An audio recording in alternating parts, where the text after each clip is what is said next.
Baik, selamat pagi Bapak Ibu dan eh, teman para peserta training Python yang diselenggarakan oleh Laboratorium Ilmu Ekonomi FEB UGM. Pada kesempatan pagi hari ini, kita akan memulai training pertama dari seri training Python untuk semester ini ya. Jadi dalam seri training Python kali ini, seperti training Python sebelumnya, kita akan ada 3 sesi, di mana ketiganya ini akan mengcover dasar-dasar programming dengan menggunakan Python. Dan nanti di sesi yang terakhir atau sesi ketiga, kita juga akan mencoba em, untuk mengaplikasikan Python ini untuk melakukan analisis data sederhana. Jadi sekali lagi ditekankan bahwa pelatihan ini lebih kepada fokus di basic Python. Jadi mungkin bagi Bapak Ibu dan teman-teman sekalian yang mungkin sudah punya basic dan ingin uh, mendapatkan materi yang lebih advance, tetap bisa mengikuti sebagai untuk merefresh pengetahuan yang telah ada sebelumnya seperti itu. Dan kemudian seperti biasa, peserta diharapkan untuk mengikuti seluruh sesi dan mengisi apa namanya presensi dan juga untuk mengerjakan tugas di setiap pertemuan untuk nanti mendapatkan sertifikat dari penyelenggara. Baik, em, sebelum kita mulai, jadi diharapkan Bapak Ibu dan peserta sekalian di sini sudah menginstall Python di laptop atau komputernya masing-masing. Jadi di pemberitahuan di web dan juga di sosial media sudah dituliskan juga uh, link untuk mendapatkan installer Python dan juga nanti kita menggunakan software tambahan yaitu Mu yang bisa di-download di link yang telah disediakan oleh panitia. Jadi silakan mungkin yang saat ini belum sempat menginstal Python bisa mendownload di link berikut.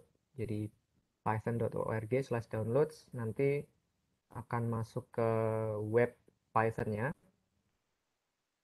dan di-download dan diinstal seperti itu agar nanti bisa mengikuti training ini dengan lancar. Dan kemudian juga um, hal yang kedua yang perlu di-download adalah Mu Code Editor. Ini software tambahan agar nanti mempermudah kita untuk belajar uh, menulis kode atau script Python ini yang bisa di-download di link berikut. Jadi ini juga linknya saya kira sudah dibagikan oleh teman-teman panitia di baik di web maupun di sosial media di Instagram seperti itu. Jikapun nanti Bapak belum sempat mendownload Miu ini tidak apa-apa, kita masih tetap bisa menjalankan karena Python itu biasanya ada code editor bawaan yang nanti akan saya jelaskan. Tapi yang lama harus terinstall Python dan Python yang digunakan dalam tutorial ini adalah versi 3 ke atas, jadi 3 3 sekian, 3 atau 3 titik berapa seperti itu.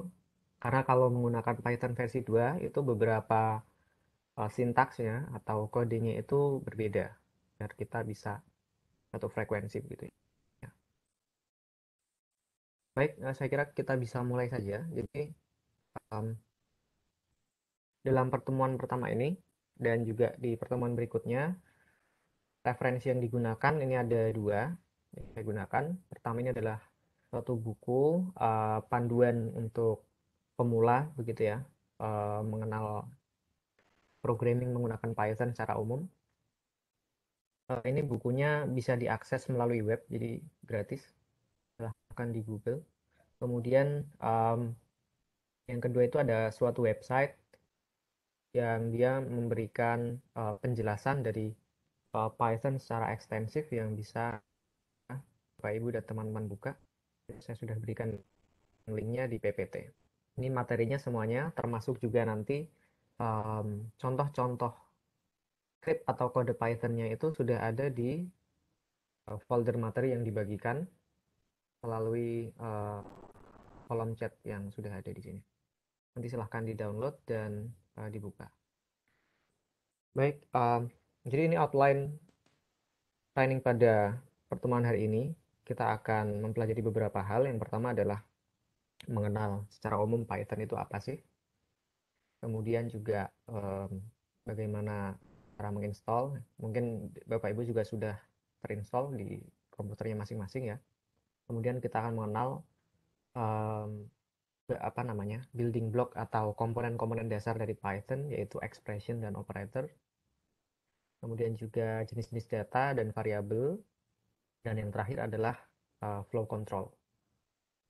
Dan diharapkan nanti setelah pertemuan ini, Bapak Ibu dan teman-teman sekalian sudah bisa tulis script atau program sederhana menggunakan Python. Nah, apa sih Python itu? Secara umum ketika kita mengatakan Python atau menyebut Python itu kita bisa merujuk kepada dua hal. Yang pertama, Python sebagai bahasa pemrograman. Ya. Jadi mungkin Bapak Ibu juga sudah tahu ya, bahasa pemrograman itu suatu medium uh, untuk kita bisa berkomunikasi dengan mesin, yaitu komputer maksudnya. Um, jadi sebagaimana bahasa pada umumnya, bahasa Indonesia, bahasa Jawa itu adalah sebuah medium bagi kita untuk berkomunikasi dengan orang lain. Kalau bahasa pemrograman itu ya berarti alat komunikasi atau medium bagi kita untuk bisa memberikan perintah-perintah tertentu kepada komputer. Nah, bahasa pemrograman ada banyak ya. Kalau kita tahu, ada misalnya yang terkenal itu ada C, C itu ya. Terus ada C++, kemudian ada Java, kemudian ada untuk yang web itu ada namanya PHP, PHP itu ya. Dan banyak lagi.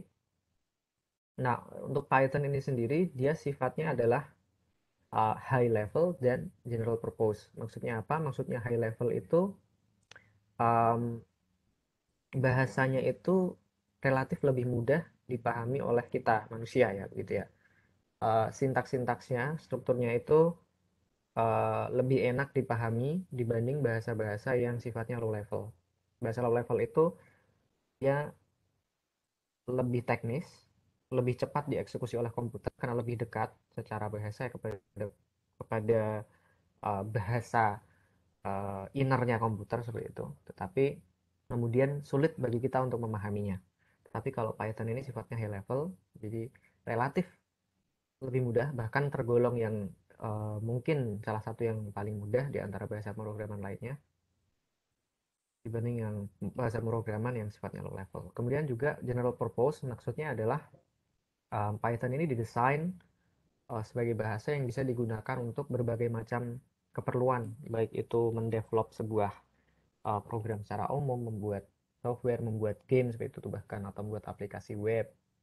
Dan juga salah satu yang nantinya kita akan pakai adalah melakukan analisis data. Jadi Python ini secara ekstensif juga digunakan oleh kalangan akademisi untuk melakukan analisis data, baik itu ekonometrika, statistika, bahkan sampai apa namanya analisis big data, kemudian machine learning dan sebagainya.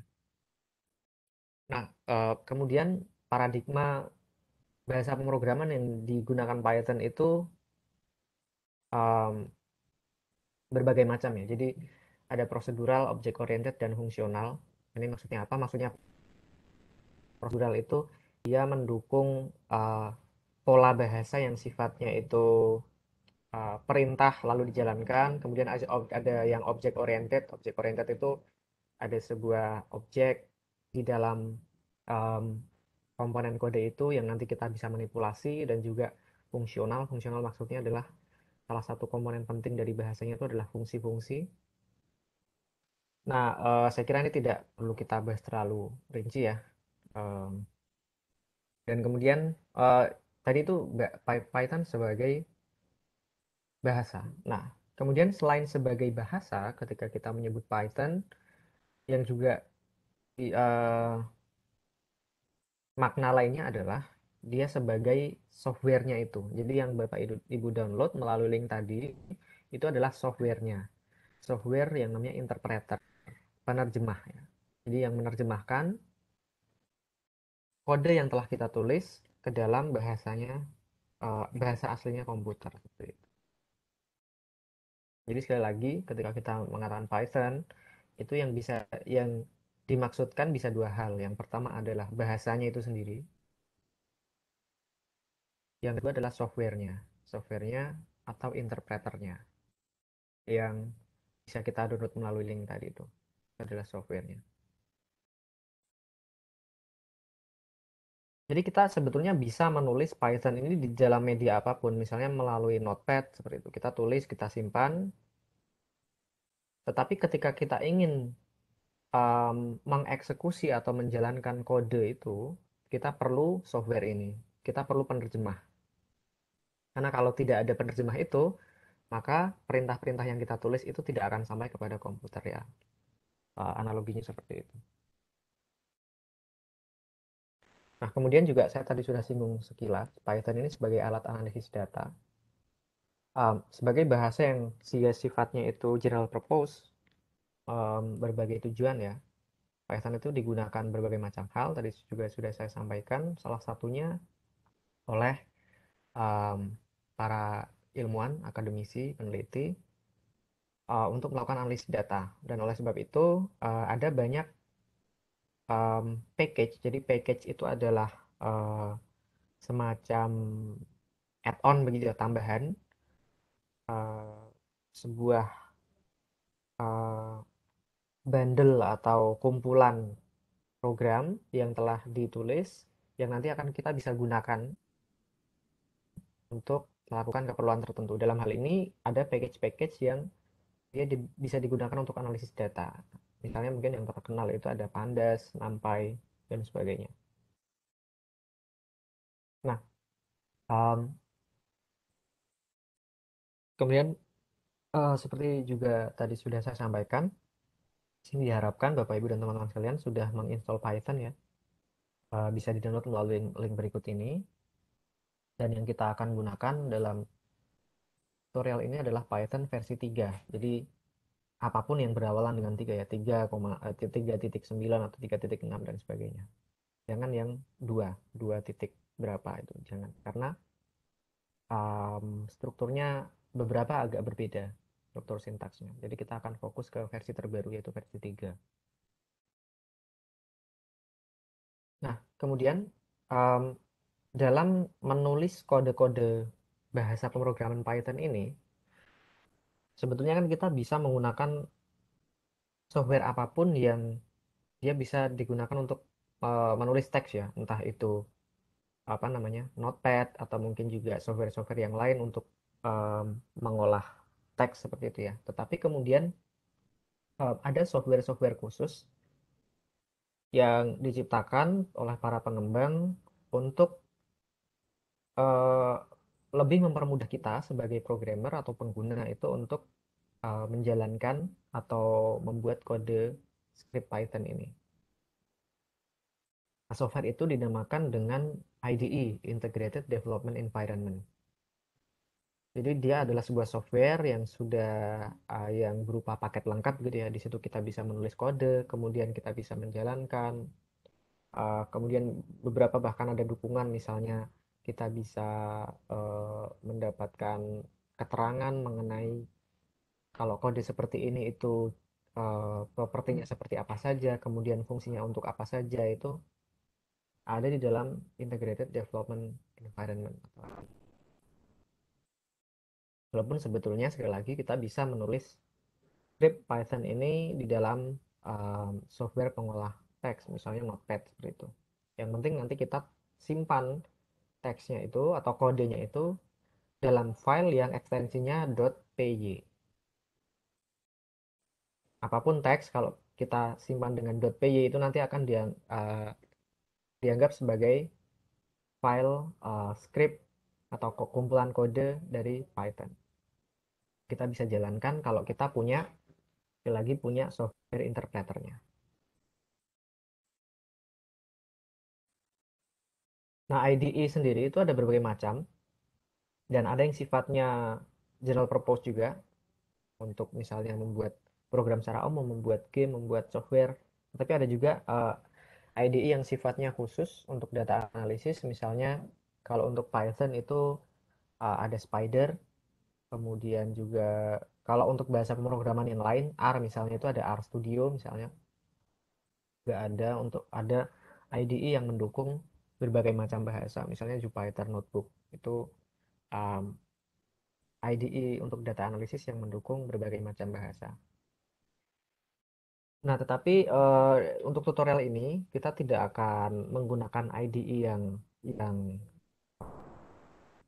full begitu ya, yang advance. Kita akan menggunakan IDE sederhana saja, yang namanya adalah Mu Code Editor. Jadi em, saya pilih software ini karena dia sederhana, tidak terlalu banyak menu, tidak terlalu banyak panel yang akan membingungkan kita untuk belajar gitu ya. Dan dukungannya cukup lengkap untuk digunakan sebagai alat belajar bahasa pemrograman Python. Jadi kira-kira mungkin bisa saya tampilkan ya. Kalau Mu itu tampilannya kira-kira seperti ini. Jadi di atas ini ada menu-menu, tidak terlalu banyak, penting-penting saja. Dan kalau nanti Bapak Ibu pertama kali membuka, itu biasanya akan ditanyakan ingin mode yang apa, itu silahkan pilih yang Python 3. Dan pastikan bahwa di komputer atau laptop Bapak Ibu sekalian sudah terinstall Python 3 sebelumnya, software interpreter Python-nya itu. Oke.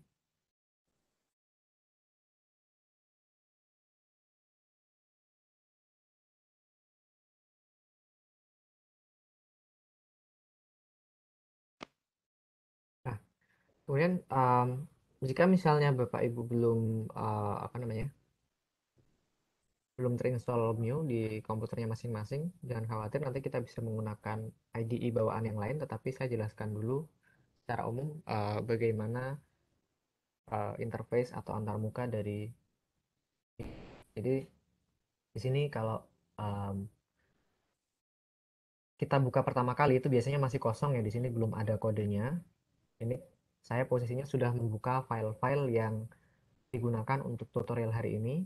Bapak Ibu juga bisa buka itu filenya yang ada di folder yang sudah folder materi, dan juga yang termasuk ada PPT-nya itu yang sudah dibagikan oleh teman-teman panitia di link yang ada di kolom chat. Nah, kemudian di sini kalau yang terbuka pertama kali, dan kalau dalam kasus saya ini sudah ada kodenya ini ya, ini namanya adalah apa namanya, code editornya. Jadi jendela untuk menulis kode Python-nya. Kode Python itu sekali lagi tadi sudah saya sampaikan, formatnya atau ekstensinya itu adalah .py. Jadi kalau kita lihat di sini kan judulnya praktik 1.py, praktik 2.py. Jadi itu ini adalah scriptnya, kumpulan kodenya.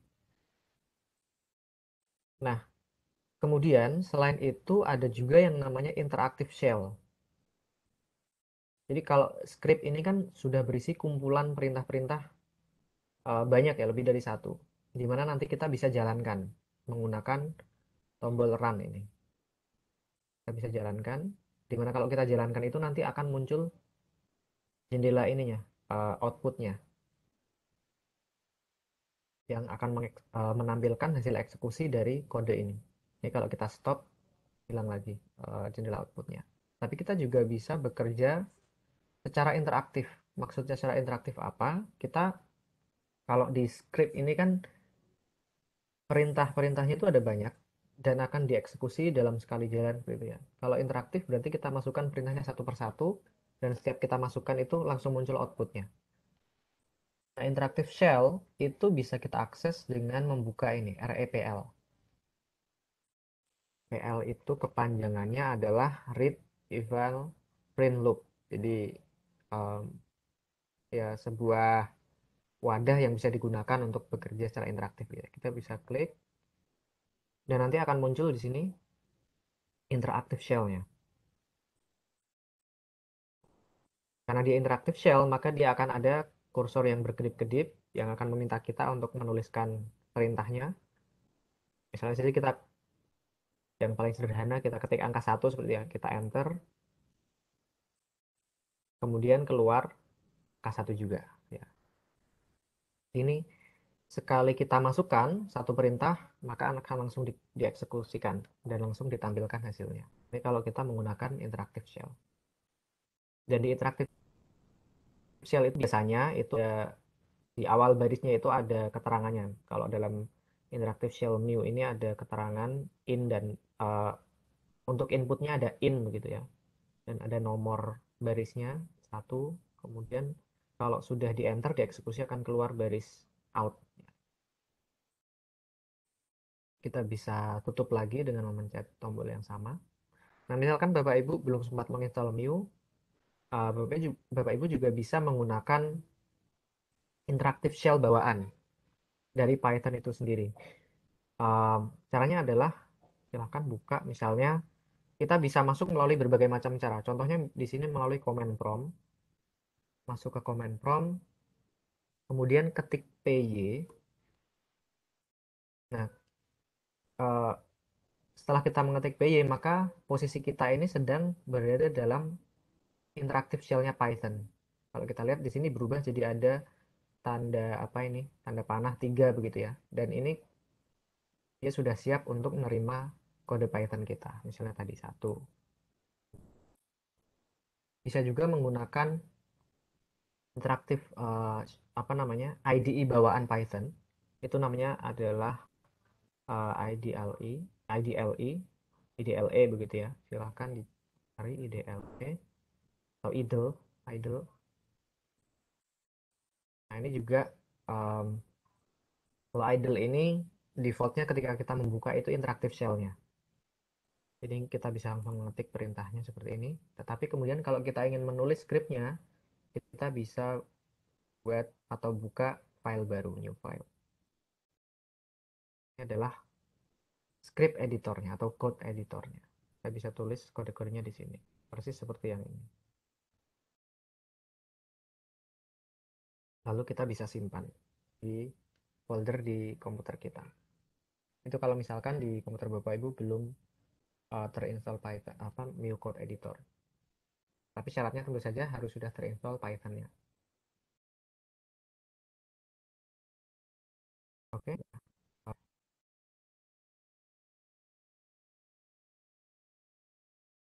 Jadi ini ya, posisi kita ini kebetulan saya sudah membuka filenya. Kalau mungkin Bapak Ibu posisinya belum membuka, silahkan klik yang ini, load. Ini untuk membuka file yang sudah ada. Dan silahkan dicari file materi untuk hari ini. Itu ada dari praktik 1 sampai praktik 7. Silahkan dibuka. Kalau ingin membuat script yang baru, bisa klik new. Kemudian nanti bisa disimpan, bisa pakai ini save atau Ctrl S seperti biasa. Sebelum dijalankan, script ini harus sudah disimpan terlebih dahulu.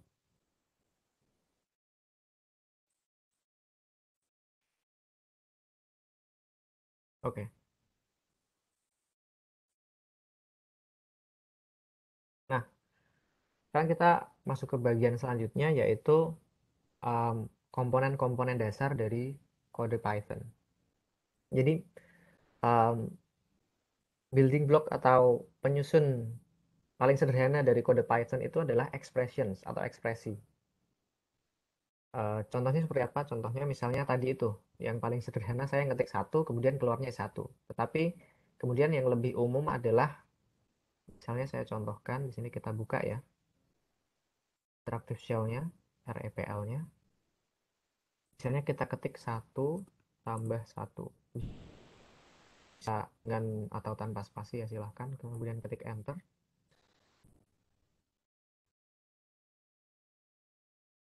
Oke. Nah, ini adalah komponen paling sederhana dari kode Python, yaitu expressions. Jadi expressions itu adalah kombinasi dari value dan operator. Value itu nilai ya.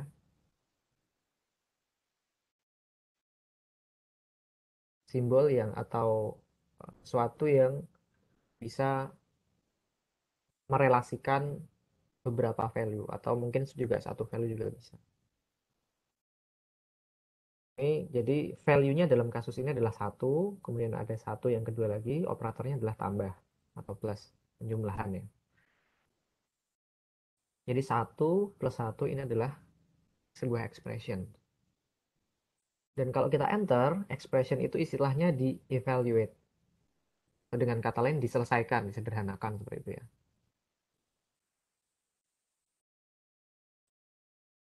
Ini ekspres kalau tadi yang kita ketik misalnya satu itu expression yang lebih sederhana lagi. Dia hanya mengandung value.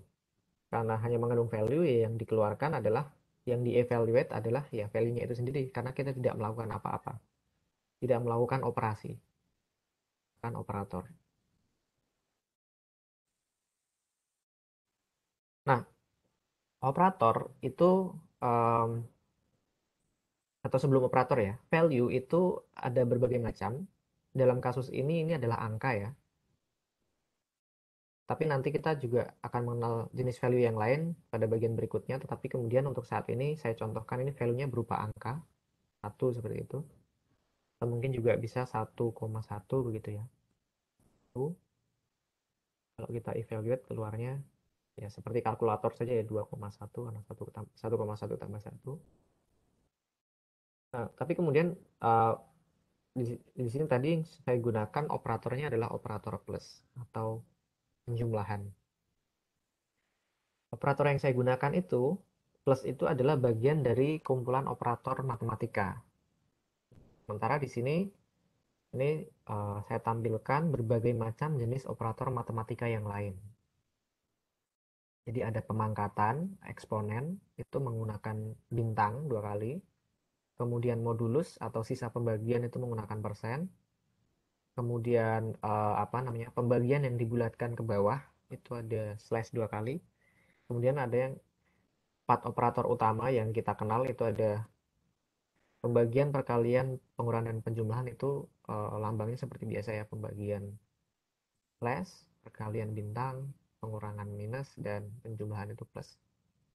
Coba saja kita gunakan operator yang ada. Satu dikurangi satu, satu atau mungkin dua pangkat dua empat atau modulus misalnya tiga dibagi dua itu sisanya berapa? Sisanya satu. Itu jenis-jenis operator matematika. Silakan Bapak Ibu nanti coba di interactive shell-nya masing-masing. Entah itu di Mu atau di interactive shell di tempat lain.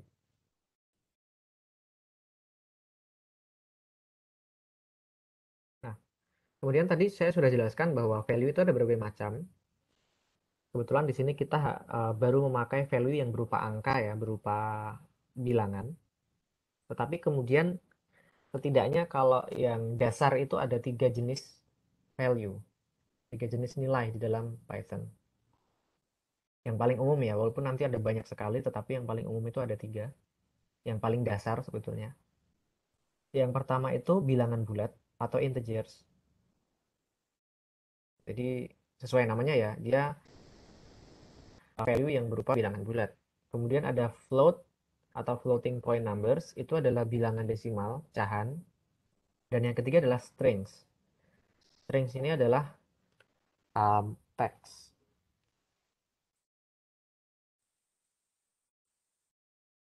Nah, teks itu yang membedakan dari bilangan adalah dia diapit oleh tanda petik. Dia bisa petik tunggal maupun petik ganda bebas. Tetapi um, saya di sini yang akan kita gunakan itu lebih banyak petik tunggal. Jadi misalnya kita punya strings atau text ABC. Ini adalah sebuah value yang berupa strings atau text. Kalau 1,1 ini berarti tadi adalah float ya, bilangan desimal. Bagaimana kalau 1,0? Dia bulat tetapi dalam assignment-nya di dalam Python ini kita gunakan koma, maka akan dia value-nya ini akan dianggap sebagai data float. Walaupun komanya itu koma nol bisa kita abaikan, tetapi dia tetap dianggap sebagai data float kalau ada komanya. Kalau satu saja tadi itu integer. Gitu. Oh ya, tadi contoh string kita juga bisa gunakan petik dua, misalnya ini ABC. Ini adalah contoh string yang kita pakai petik ganda. Walaupun nanti keluarnya juga yang akan disimpan dalam Python itu menggunakan petik tunggal. Oke, nah ini contoh list lengkap dari jenis-jenis data ya, atau tadi value itu memiliki berbagai macam kategori. Kategorinya itu namanya data types atau tipe data. Nah, ini adalah daftar lengkap dari tipe data yang ada di dalam Python. Dan ini singkatannya ya, kalau tadi strings itu str. Jadi kita tadi kan mengenal ada tiga str, kemudian numerik yang paling umum itu ada integer dan float, bilangan bulat dan bilangan desimal. Lainnya ada misalnya bilangan kompleks, kemudian ada list, dictionary, tuple, range, dan sebagainya. Tapi untuk sementara kita kenal tiga yang dasar ini dulu. Oke. Contoh-contohnya Bapak Ibu bisa lihat dari masing-masing data type. Kalau string itu ya pit tanda petik, ini integer bilangan bulat, float bilangan pecahan, dan sebagainya. Oke, nah tadi kita um, bekerja di interactive shell itu baru kita coba menggunakan value dan operator ya. Sorry, angka dan operator. Coba kita sekarang bekerja dengan menggunakan strings. Nah, strings itu dia punya dua operator. Kalau angka tadi kan operatornya yang kita bisa gunakan, misalnya operator matematika di sini ada beberapa. Tapi kalau strings itu ada dua, yaitu tanda plus dan tanda bintang. Nah, plus itu fungsinya untuk menggabungkan string. Jadi dari dua string digabung jadi satu. Sementara kalau tiga itu digunakan untuk mereplikasi, mengulang sebanyak angka yang ada di sini. Kita coba saja. Misalnya, kita punya string pertama yaitu A, ABC begitu ya. Kemudian string kedua itu DEF. Nah, kita gabungkan dengan operator plus. Maka outputnya setelah kita evaluate, enter, hasilnya adalah string itu digabungkan jadi satu. ABCDEF. Kalau yang tanda bintang itu untuk mereplikasi. Jadi misalnya ABC ini ingin kita ulang sebanyak 3 kali, maka kita tulis ABC, bintang, kemudian 3. Outputnya adalah ABC, ABC, ABC diulang 3 kali dan dijadikan sebagai satu string. Oh ya, ini jika misalnya Bapak Ibu memiliki pertanyaan atau ada hal yang kurang jelas, silahkan langsung ditanyakan saja. Daripada nanti nggak lupa gitu ya kalau ditunggu sampai akhir. Jadi silahkan kalau ada yang perlu ditanyakan langsung ditanyakan, bisa melalui kolom chat atau open mic langsung ngomong tidak apa-apa. Ya, itu kita bekerja menggunakan string. Jadi ada dua operator, penggabungan dan juga replikasi ya. Plus dan bintang. Nah, kemudian mari kita mengenal jenis data atau data type selanjutnya. Selain tadi ada integer, float, string, sekarang kita akan mengenal Boolean. Nah, data Boolean ini adalah data yang isinya hanya ada dua nilai, yaitu benar atau salah, true atau false. Dan dia akan banyak kita gunakan untuk ekspresi-ekspresi yang sifatnya perbandingan atau ekspresi yang sifatnya logika. Jadi data type Boolean itu isinya cuma dua. Kalau string kan bisa berbagai macam kombinasi huruf atau teks lainnya. Kalau angka juga bisa berbagai macam. Tapi kalau Boolean itu hanya ada dua, yaitu true, ditulisnya harus dengan T kapital dan lainnya kecil seperti ini, atau false. Jadi hanya ada dua kemungkinan ini. Salah. Nah, kemudian operator yang bisa kita gunakan untuk melakukan manipulasi terhadap data Boolean atau juga apa namanya, data numerik itu adalah operator perbandingan. Ini kita mengenal jenis operator baru yaitu operator perbandingan. Nah, operator perbandingan itu um, seperti namanya ya, dia membandingkan dua nilai di sisi kanan dan kiri dan mengevaluasi. Ada beberapa jenis, ada sama dengan, tidak sama dengan, lebih besar dari, lebih kecil dari, lebih besar sama dengan, atau lebih kecil sama dengan. Jadi intinya dia mengevaluasi ekspresi itu dan outputnya adalah data boolean, benar atau salah. Misalnya saja agar tidak ngawang ya. Satu itu sama dengan satu. Perhatikan bahwa ini sama dengannya dua kali ya kalau operator perbandingan. Harus dua kali. Kalau kita evaluasi, nilainya adalah benar. Kalau satu tambah satu tadi, ini operator matematika itu kan hasilnya angka juga ya. Tapi kalau perbandingan itu, dia outputnya adalah data boolean, yaitu benar atau salah. Kalau satu sama dengan dua misalnya, maka hasilnya adalah salah. Kalau misalnya satu lebih kecil dari tiga, itu benar.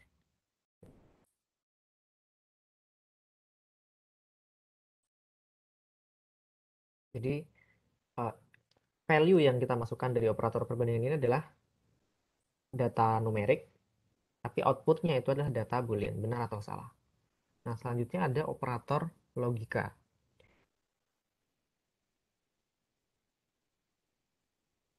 Bisa data boolean maupun bisa juga angka numerik gitu ya.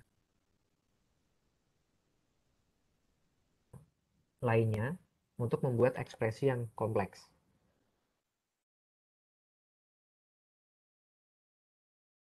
Nah, struktur apa namanya, nilai kebenarannya and or not ini sesuai dengan yang kita pelajari di matematika seperti biasa atau di mata pelajaran logika ya.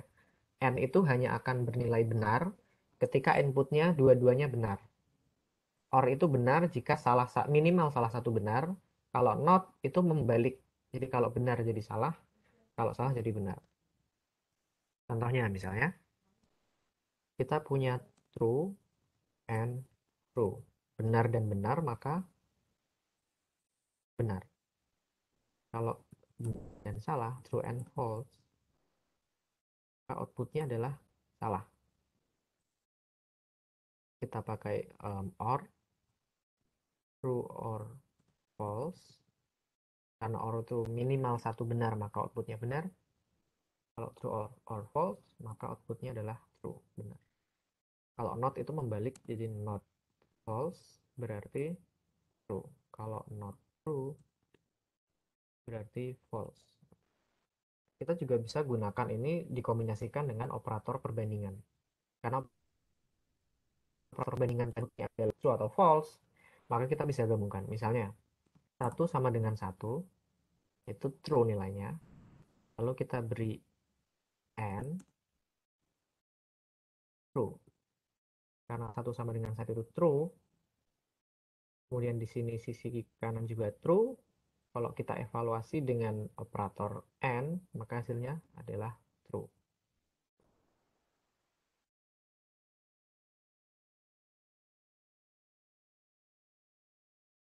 Sampai di sini mungkin ada pertanyaan. Kira ini masih yang sederhana ya, bisa diikuti. Kan jika ada yang ingin ditanyakan, kalau tidak kita akan lanjut ke variabel. Nah, sejauh ini kita um, mengevaluasi ekspresi atau menuliskan ekspresi itu langsung dikeluarkan sebagai output begitu ya, langsung ditampilkan di output. Tetapi kita juga bisa menyimpan suatu value atau suatu hasil ekspresi itu ke dalam sebuah tempat. Nah, tempat itu namanya adalah variabel. Jadi variabel itu wadah untuk menyimpan value atau hasil dari value hasil dari evaluasi sebuah ekspresi. Jadi wadah begitu ya.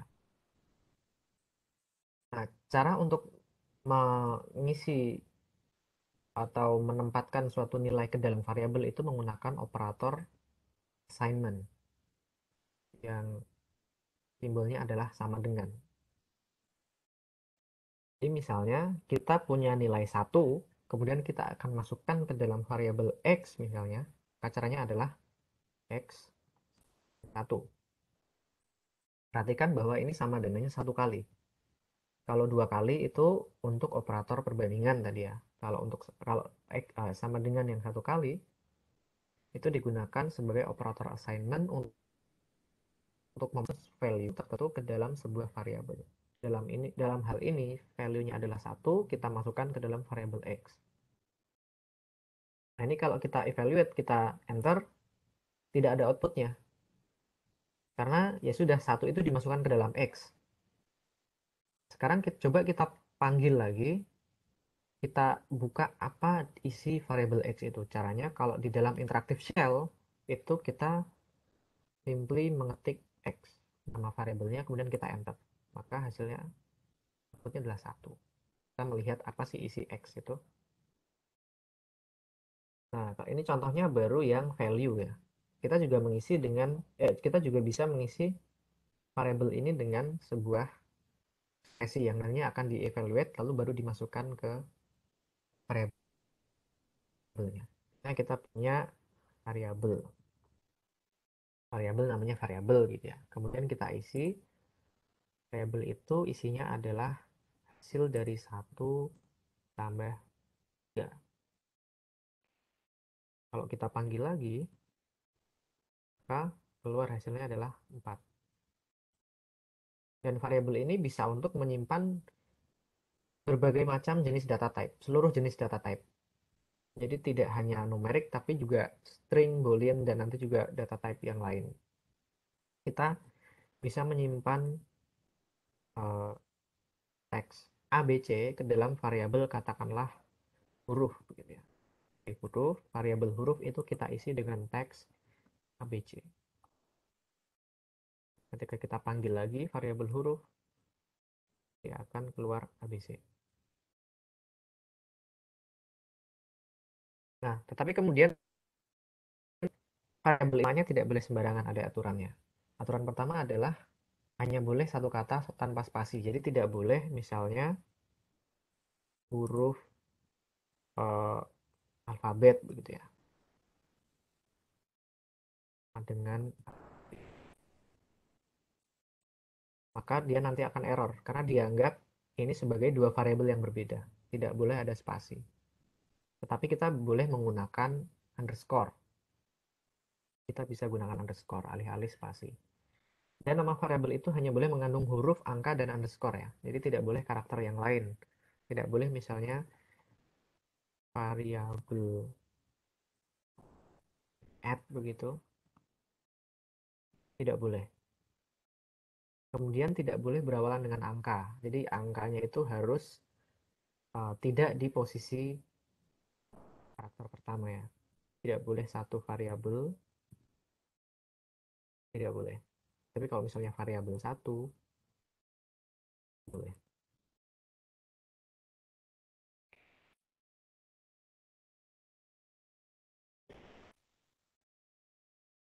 Nah, ini contoh-contohnya.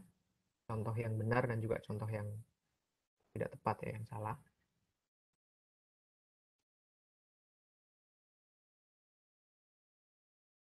Oke. Nah, kita tadi sudah coba bekerja dengan variabel. Oh ya, dan seperti sudah saya katakan, variabel ini bisa menyimpan jenis data apapun. Misalnya saja tadi kita punya suatu ekspresi yang cukup kompleks begitu ya. 1 itu sama dengan 1 dan benar. Kan tadi hasilnya adalah benar begitu ya. Kita coba simpan ke dalam variabel y misalnya. X. Jadi hasil dari evaluasi ekspresi ini kita masukkan ke dalam variabel X. Kalau kita panggil lagi X, hasilnya adalah true. Yaitu hasil evaluasi dari ekspresi ini. Jadi bukan ekspresinya yang disimpan, tetapi hasil evaluasinya.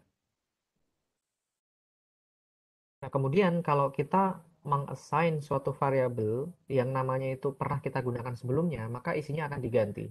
Tadi di awal itu kan X kita isi 1 ya, tapi kemudian di bagian ini kita isi dengan hal yang lain, maka dia isinya akan diganti. Kalau kita panggil, yang keluar adalah yang terbaru. Oke. Nah, itu tadi adalah expressions, value, data type, dan juga variabel. Hal mendasar dari Python. Dan kita tadi sudah mencoba bekerja dengan interactive shell secara interaktif ya. Nah, sekarang kita coba beralih menggunakan code editor, script editor. Kita akan buat sebuah program sederhana. Oke. Nah, ada beberapa hal yang perlu kita perhatikan. Pertama, kalau di interactive shell, itu ketika kita uh, menginput suatu ekspresi, maka kalau kita enter, dia akan langsung keluar outputnya. Hasil evaluasi dari ekspresinya itu. Kalau kita tulis 1 tambah 1, ya keluarnya 2. Nah, tetapi kalau kita berada dalam mode script ini, tidak bisa seperti itu. Karena kita tidak bekerja secara interaktif. Kita harus membuat perintah dalam script ini agar nantinya outputnya itu menampilkan hasil dari ekspresi um, yang kita tulis itu. Okay. Sehingga di sini kalau kita buka praktik 1, mari kita buka. Jadi ini adalah sebuah script yang dia ini akan meminta kita untuk menginput nama, kemudian nama itu ditambahi dengan kata-kata yang lain, lalu dia akan keluarkan, tampilkan lagi. Sebuah program sederhana. Belum kita bahas, coba kita jalankan dulu program ini. Kita run ya. Ini adalah outputnya. Jadi pertama kali dia akan menampilkan tulisan halo dunia. Di baris selanjutnya siapa namamu, dan di sini akan ada kursor aktif di mana kita bisa masukkan karakter tertentu ya, misalnya nama kita. Nah, ini misalnya. Kemudian kita enter. Outputnya kemudian adalah beberapa tulisan. Pertama adalah senang berjumpa denganmu. Bisa. Kemudian jumlah huruf dalam namamu itu ada 3. Kemudian ditanya lagi, berapa usiamu? Saya masukkan misalnya 18 misalnya. Saya lebih tua dari ini ya, jauh lebih tua. Nah, kemudian dia outputnya adalah kamu akan berusia 19 setahun lagi. Lalu program ini selesai. Selesai karena dia sudah mengeluarkan tanda ini. Dia sudah selesai. Kita bisa stop. Nah, itu tadi kira-kira bagaimana output dari program ini. Sekarang coba kita bedah kodenya baris demi baris. Pada bagian paling atas, ini kalau kita perhatikan, itu saya awali dengan tanda pagar. Nah, tanda pagar di dalam kode Python itu gunanya agar mengubah tulisan di bagian selanjutnya itu menjadi sesuatu yang tidak dianggap sebagai kode, sebagai komentar saja. Jadi kalau kita tuliskan apapun diawali dengan tanda pagar, itu bukan dianggap sebagai kode Python, hanya dianggap sebagai komentar saja. Nah, fungsinya gunanya adalah kita bisa ketika menulis kode itu memberikan keterangan-keterangan. Dalam hal ini saya buat judul yang isinya keterangan program ini program apa sih. Jadi kita bisa menambahkan teks-teks khusus yang dia tidak akan dieksekusi oleh Python dengan cara mengawalinya dengan tanda pagar. Dan ini bisa baik dari awal uh, apa namanya, dari awal baris maupun juga bisa di tengah-tengah seperti ini. Jadi kode dulu, kemudian saya berikan komentar bagian selanjutnya. Di sini saya berikan keterangan bahwa pada baris ini itu saya sedang menanyakan.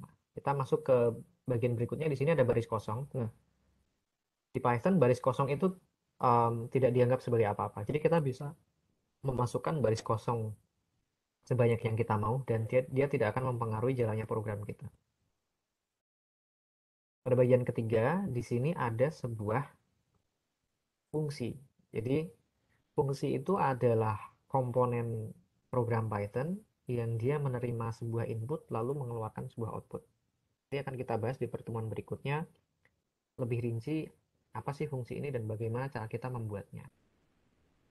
Tapi untuk saat ini kita terima dulu. Di sini ada fungsi namanya print. Nah, semua jenis fungsi itu strukturnya sama. Jadi ada nama fungsinya, kemudian ada tanda kurung. Input dari fungsi itu dimasukkan dalam tanda kurung. Ini kan idenya sama seperti fungsi matematika ya. Fx, f dalam tanda kurung x, x itu kan inputnya, kemudian dia akan diolah, lalu akan keluar output. Idenya sama persis. Fungsi matematika dan fungsi dalam bahasa pemrograman, termasuk Python ini. Nah, fungsi print ini gunanya adalah dia akan menampilkan apa yang ada di dalam input ini, lalu mengeluarkannya, memprint ya, mencetaknya di dalam jendela output. Jadi kalau kita tulis di sini print halo dunia, maka yang akan ditampilkan adalah yang ada di sini, teks berupa tulisan halo dunia. Ini ya. Oke. Nah, kemudian di bagian baris keempat saya juga menampilkan teks lagi, yaitu siapa namamu.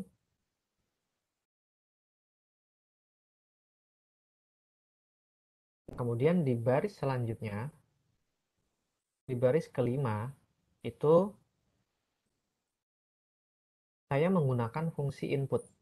Nah, fungsi input itu apa? Fungsi input itu gunanya adalah agar nanti di jendela jendela ini ya, jendela hasilnya ini, pengguna akan ditampilkan sebuah prompt atau permintaan untuk menuliskan sesuatu. Jadi muncul seperti ini, kursor berkedip-kedip di mana kita bisa menulis sesuatu. Itu menggunakan fungsi input. Kemudian saya ingin agar apa-apa yang ditulis nanti oleh pengguna itu dimasukkan ke dalam sebuah variabel. Nama variabel itu adalah nama. Jadi di baris 5 ini saya tuliskan seperti ini. Nama itu sama dengan input. Tanda kurung ya. Jadi saya memanggil fungsi input agar nanti ketika di jendela output itu ada kursor yang meminta pengguna untuk memasukkan karakter tertentu, teks tertentu. Lalu saya akan menyimpan apapun yang dimasukkan oleh pengguna itu ke dalam variabel nama. Oke. Nah, kemudian di baris ke-6, setelah si pengguna itu memasukkan sesuatu tadi ya, saya harapkan memasukkan namanya ya, karena di sini saya minta memasukkan nama. Di bagian 6, itu kita minta Python untuk menampilkan tulisan ini, senang berjumpa denganmu, koma spasi, kemudian digabungkan dengan teks yang berasal dari input tadi ini. Nah, teks input tadi ini kita sudah simpan dengan variabel nama, berarti tinggal kita panggil saja nama variabelnya. Oke. Jadi ini kan i-nya itu sebuah teks ya, string. Kita ingin gabungkan dengan string ini, senang berjumpa denganmu, koma spasi. Gabungannya tentu saja dengan tadi operator penggabungan string yaitu plus. Kita minta Python untuk menampilkannya. Senang berjumpa denganmu. Kemudian nama yang sudah kita input tadi, Esa misalnya. Kemudian di baris selanjutnya kita minta Python untuk print lagi tulisan jumlah huruf dalam namamu. Lalu di baris berikutnya kita minta Python untuk menampilkan ini. Apa ini? Len dalam kurung nama.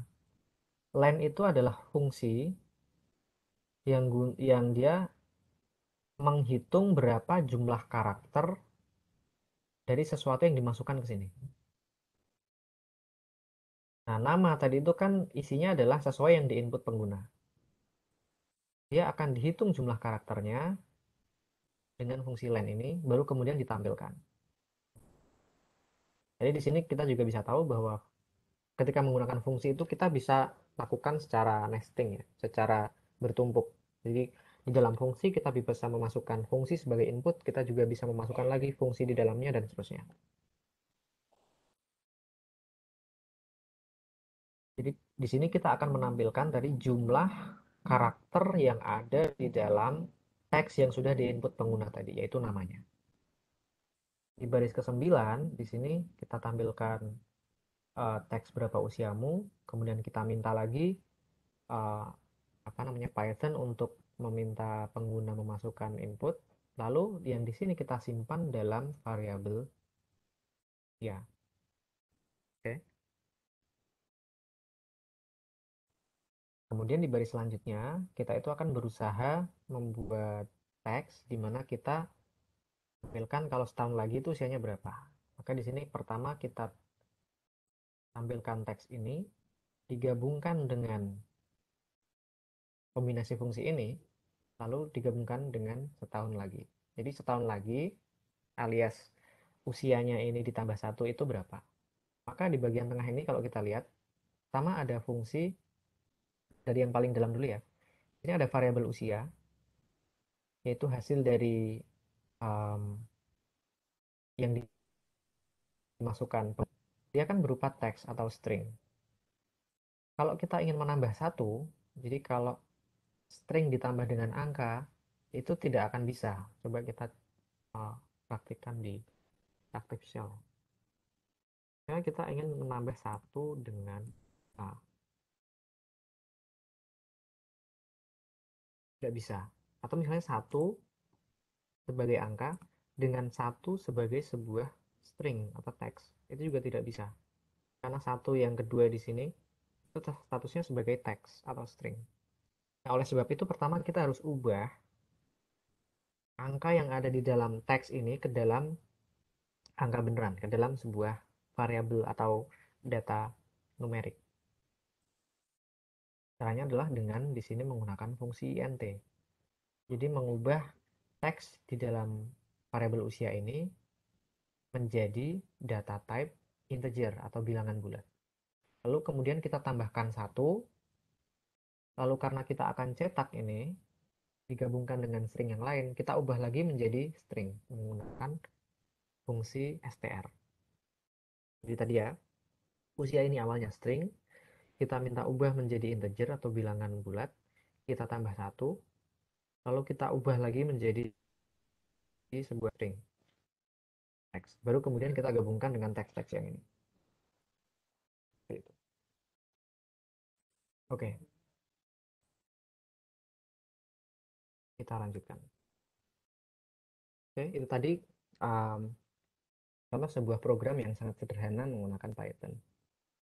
Nah, kalau programnya hanya seperti itu, kan tidak terlalu menarik ya. Tetapi kemudian selanjutnya kita akan belajar mengenai flow control.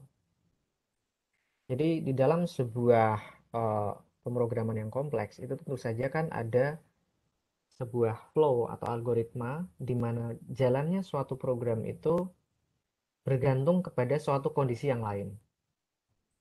Jadi misalnya kalau tanpa menggunakan flow control itu kan kalau kita membuat script ya akan dilakukan semuanya dari atas sampai bawah satu persatu. Tapi kemudian kadang-kadang kita ingin bahwa suatu perintah atau suatu um, tugas tertentu itu dilakukan hanya jika kondisi yang lain terpenuhi. Atau mungkin juga kita ingin melakukan suatu tugas spesifik itu berulang kali sebanyak sekian kali. Nah, itu kita bisa lakukan dengan menggunakan flow control. Flow control ini bisa digambarkan sebagai sebuah flowchart. Misalnya saja di sini ada sebuah skema yang isinya adalah menunjukkan bagaimana pengambilan keputusan kita ketika apakah membawa payung atau tidak misalnya. Jadi ini ada start, kemudian ada sebuah pertanyaan mengenai kondisi ya, apakah hujan? Kalau iya, apakah punya payung? Kalau tidak, berarti langsung keluar. Kalau punya payung, sorry, apakah punya payung? Kalau tidak, itu tunggu sebentar. Ditanya lagi apakah masih hujan. Kalau iya, tunggu lagi dan sebagainya dan seterusnya. Tapi kalau punya payung, berarti kita bisa langsung keluar. Itu contoh. Jadi ada kondisi-kondisi tertentu yang menyebabkan suatu aksi atau suatu kegiatan itu dilakukan kondisional terhadap hal yang lain. Jadi tidak selalu dilakukan. Nah, secara umum di Python itu flow control itu punya beberapa komponen. Flow control ini diawali dengan sebuah condition, kemudian diikuti dengan clause. Nah, apa itu condition? Condition itu adalah sebuah expression. Expression tadi kita ingat adalah uh, kombinasi dari value dan operator. Dan expression yang ada di dalam condition ini outputnya haruslah berupa boolean true atau false. Jadi kita uh, punya sebuah pertanyaan atau syarat itu, di mana kita mempertanyakan ini benar atau salah. Jadi lakukan X misalnya kalau A. Berarti di sini di bagian kondisinya itu kalau ini berupa A, itu kan berarti kemungkinannya ada dua, benar atau salah, A atau bukan. Kalau benar maka lakukan X, kalau tidak maka jangan lakukan. Jadi yang bagian atas tadi itu adalah conditionnya.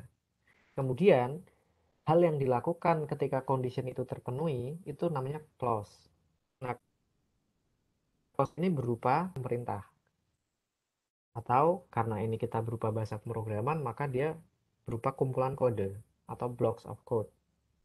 Nah, di dalam Python, aturan untuk menulis clause itu haruslah dengan indentasi. Jadi, indentasi itu diberi jarak gitu ya, menjorok gitu. Dan ini adalah hal yang sangat krusial. Jadi, Python itu membedakan condition dengan clause itu dengan dasar indentasi. Kalau kita tidak indentasi, kita tidak jorokkan, itu dianggap sebagai bukan clause, tetapi kode yang biasa saja. Dan dia nanti akan menyebabkan flow control kita bermasalah.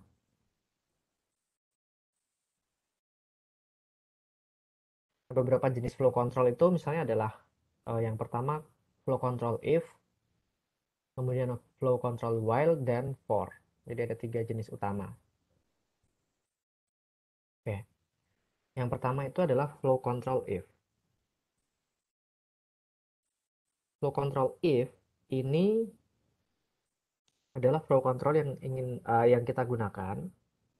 Misalnya kalau kita ingin menjalankan suatu tugas, suatu clause, hanya jika condition di if ini bernilai benar atau bernilai true.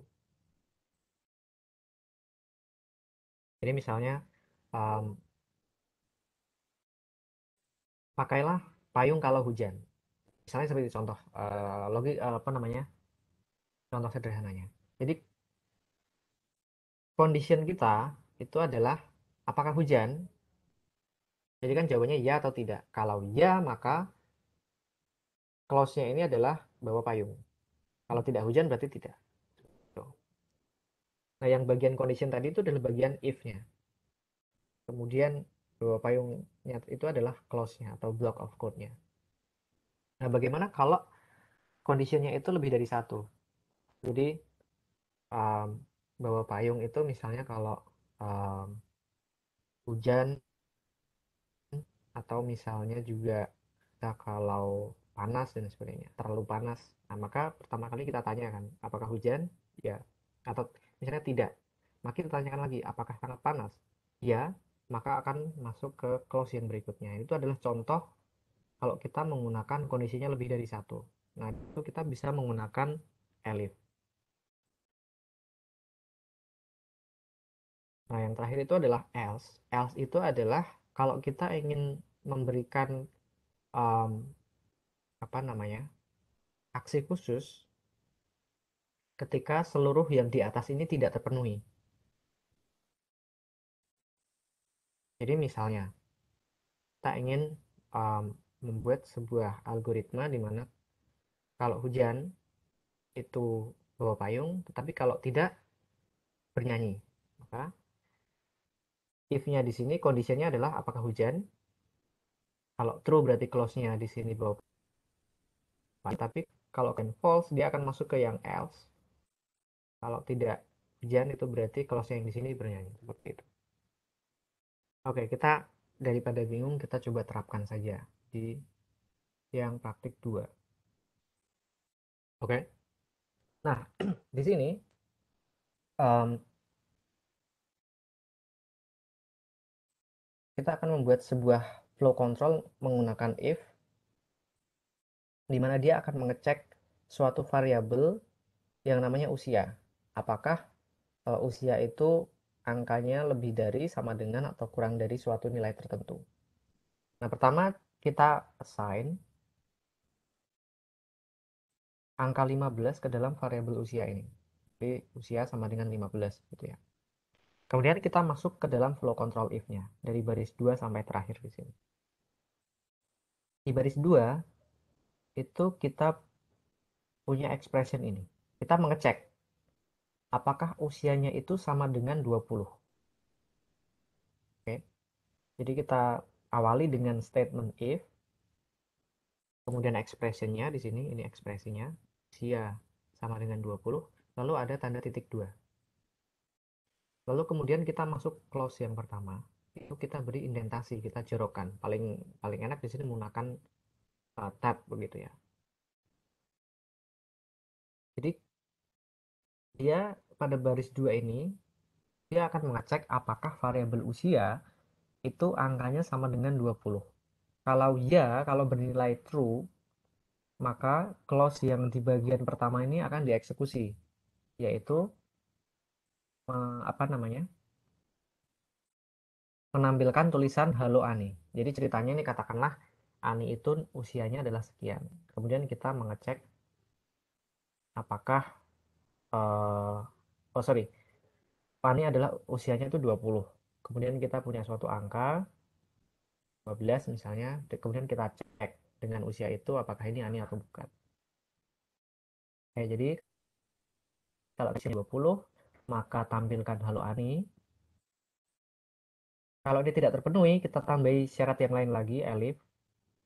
Kalau usianya itu kurang dari sama dengan 10, maka kita tampilkan kamu bukan Ani, dia itu usianya lebih dari 10 tahun.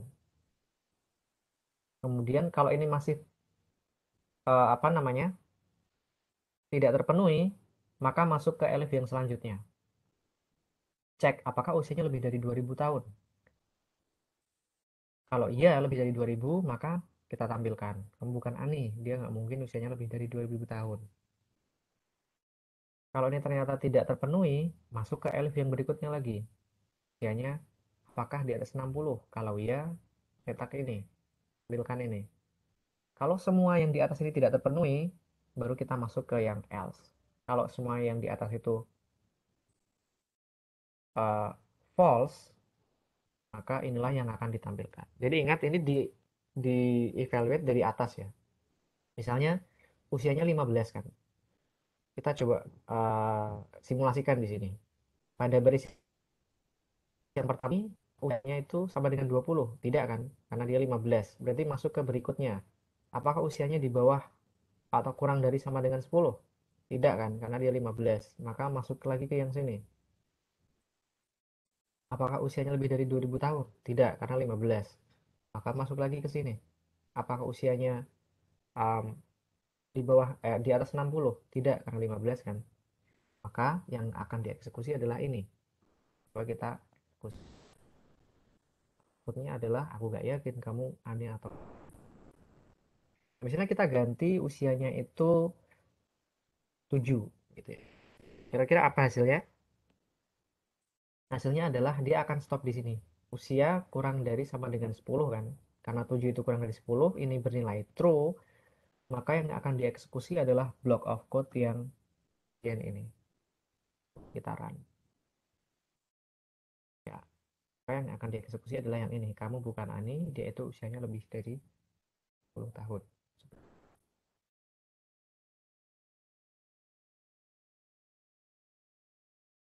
Oke, jadi Ini adalah contoh uh, menggunakan flow control if. Silahkan jika ada pertanyaan bisa langsung disampaikan di kolom chat.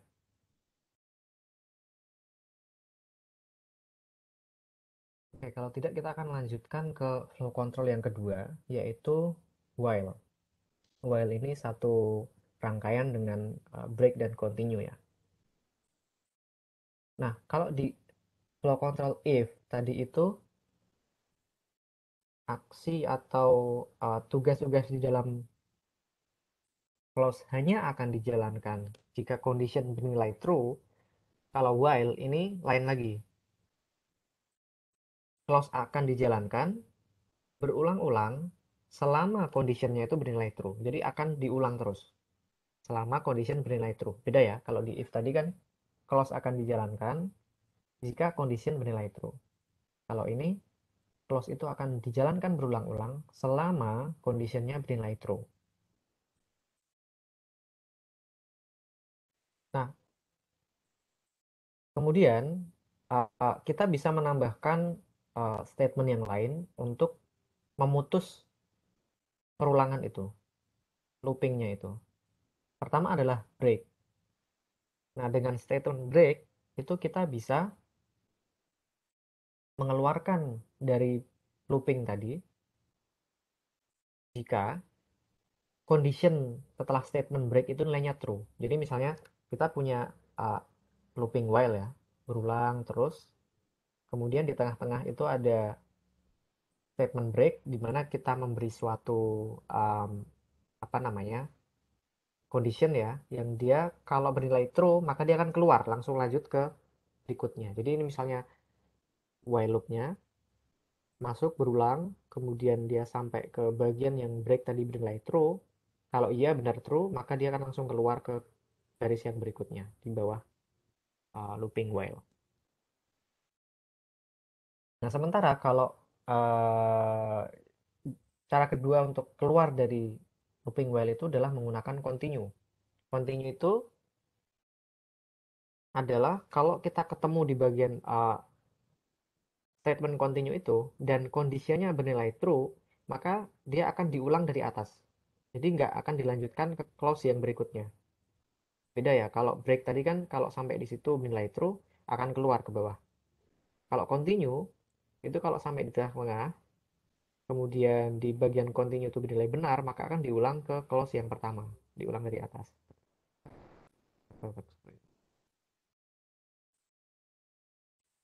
Daripada bingung kita coba terapkan di praktik 3 sampai praktik 6.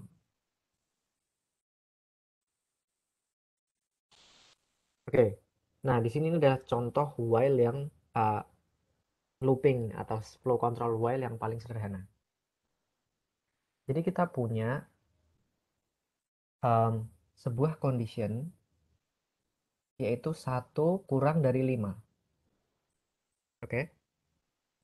Selama condition ini benar, maka kita minta Python untuk menampilkan teks hahaha di dalam output. Kira-kira bagaimana hasilnya? Karena condition ini selalu benar, 1 itu pasti kurang dari 5, akan selalu benar, maka dijalankan selamanya, tanpa berhenti. Coba kita jalankan. Ini dia bertambah terus, ini ke bawah terus. Ini sama saja dengan misalnya kita mengganti um, conditionsnya ini dengan true. Jadi selama kondisinya itu benar, ini akan dijalankan. Padahal kita di sini mengisinya dengan benar, ya pasti benar kan? Maka akan selalu dijalankan. Ini akan di print berkali-kali selamanya sampai kita stop. Ini contoh paling sederhana. Ya, poinnya adalah bahwa clause ini akan dijalankan selama kondisinya bernilai benar. Oke. Contoh yang kedua. Nah, di sini um, kita mencoba membuat while yang uh, ada kemungkinan stopnya. Kalau tadi kan berulang terus, nggak berhenti-henti. Kalau di sini kita buat sesuatu uh, looping while yang ada kemungkinan untuk keluar dari looping tersebut. Nah, ini adalah sebuah permainan yang menyebalkan, di mana pengguna itu diminta untuk menulis namamu, seperti itu ya. Jawaban yang benar itu adalah tulisan namamu, karena diminta untuk menulis namamu ya. Tetapi kemudian kan kebanyakan orang nanti akan mengira um, bahwa yang diminta untuk memasukkan nama orang tersebut. Tetapi yang dimaksud di sini adalah silahkan tulis namamu, NAMAMU. Selama si pengguna itu tidak mengetik namamu letterlek persis seperti ini, maka dia akan terus ditanya, silahkan tulis namamu, silahkan tulis namamu, silahkan tulis seperti itu. Jadi ini looping yang menyebalkan. Nah, bagaimana cara sebelumnya coba kita run dulu agar mendapatkan gambaran. Jadi di sini ada tulisan silahkan tulis namamu, lalu ada input, coba kita ketik Esa gitu. Dia akan tetap bertanya silahkan tulis namamu. Coba P ini tetap akan bertanya sampai kita tulis namamu, baru dia akan ambilkan tulisan makasih lalu menyelesaikan program ini. Kodenya seperti ini. Pertama saya buat variabel nama yang isinya adalah string kosong. Jadi ini saya membuat sebuah string tetapi tidak ada isinya sama sekali. Oke. Nah, kemudian di sini saya membuat sebuah looping menggunakan while di mana saya mengevaluasi ekspresi ini. Saya mengecek apakah nama itu tidak sama dengan namamu. Selama nama ini tidak sama dengan secara letterlek persis namamu, maka akan terus dijalankan yang ada di bawah sini. Yaitu silakan tulis namamu, kemudian masukkan input. Seperti itu terus, selama yang ada di dalam variabel nama ini bukan teks namamu. Oke. Tapi kemudian ketika nanti pengguna memasukkan NAMAMU namamu, dia akan disimpan di dalam variabel nama, lalu akan dievaluasi di sini. Kalau itu sudah benar namamu, maka dia akan keluar dari proses looping ini dan masuk ke bagian selanjutnya dari setuju. Ambilkan tulisan kasih.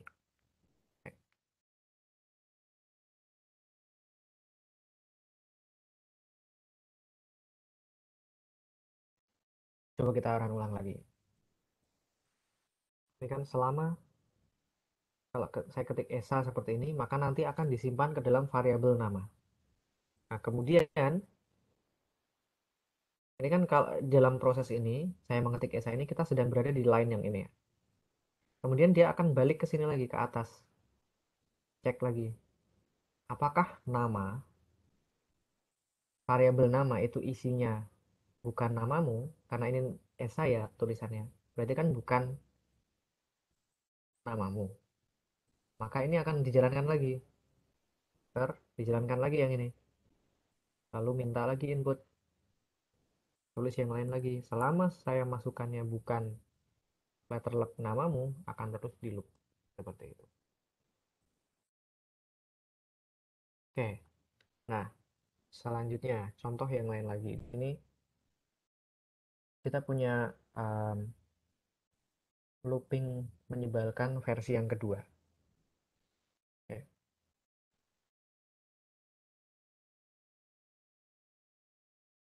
Di sini itu kalau kita jalankan itu rangkaiannya atau berjalannya itu persis seperti yang pertama tadi. Jadi saya tulis namamu, selama saya inputnya bukan namamu, maka akan diulang terus. Kalau saya ketik namamu, maka dia akan menampilkan makasih, selesaikan programnya. Oke. Tetapi di sini dalam menulis algoritmanya atau kodenya, saya menggunakan cara yang berbeda. Ini saya ingin mengilustrasikan bahwa ketika kita ingin mencapai suatu um, output atau proses tertentu, kita bisa menggunakan berbagai macam cara coding. Jadi, um, ada berbagai macam cara untuk menuju X begitu ya. Kita bisa menggunakan berbagai macam jenis kode, menggunakan berbagai macam algoritma atau strategi yang outputnya itu sama persis.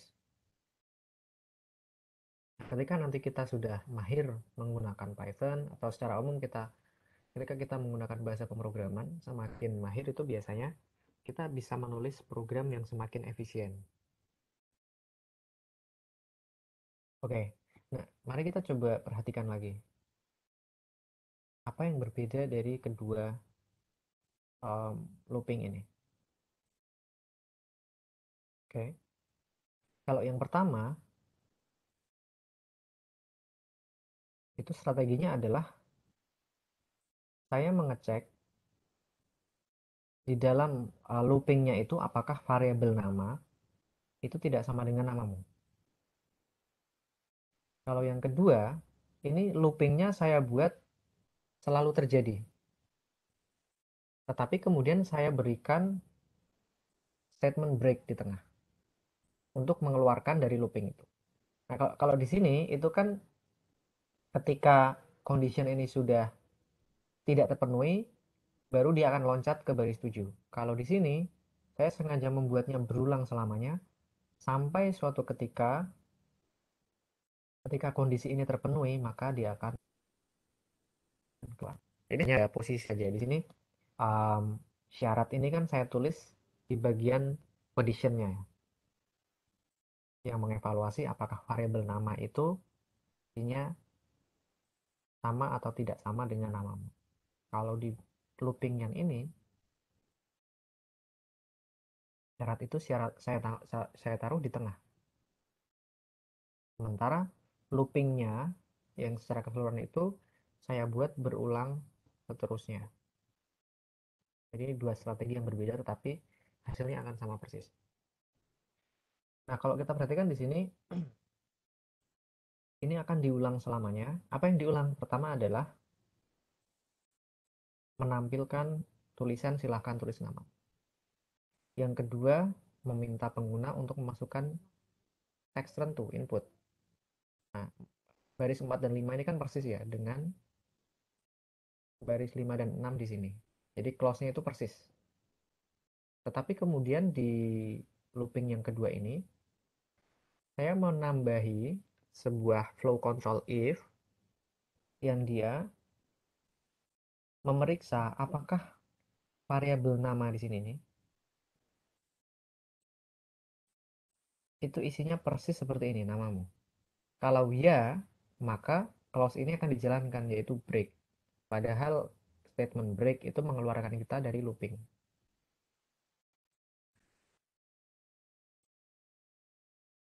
Perbedaannya lagi adalah di sini saya perlu membuat terlebih dahulu variabel nama.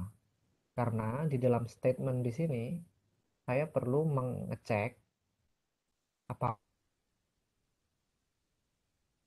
kalau variabelnya belum ada ya bagaimana mungkin bisa dicek. Sementara kalau di sini saya tidak perlu membuat variabel itu terlebih dahulu. Saya bisa taruh tengah ini, baru kemudian saya periksa. Kalau di sini nih saya belum buat variabel namanya, misalnya saya nonaktifkan ini ya. Salah satu cara menonaktifkan kode itu dengan membuat sebagai komentar di tanda pagar. Ini kalau kita jalankan, nah, maka akan ada error code. Yang error code-nya seperti ini. Nama is not defined. Karena ketika sampai pada baris keempat, yang meminta yang mengevaluasi apakah variabel nama itu tidak sama dengan namamu, variabel nama itu tidak ditemukan karena belum dibuat. Maka programnya akan stop di sini dan error. Nah, di sini kita buat dulu variabel nama yang kita isi dengan string kosong.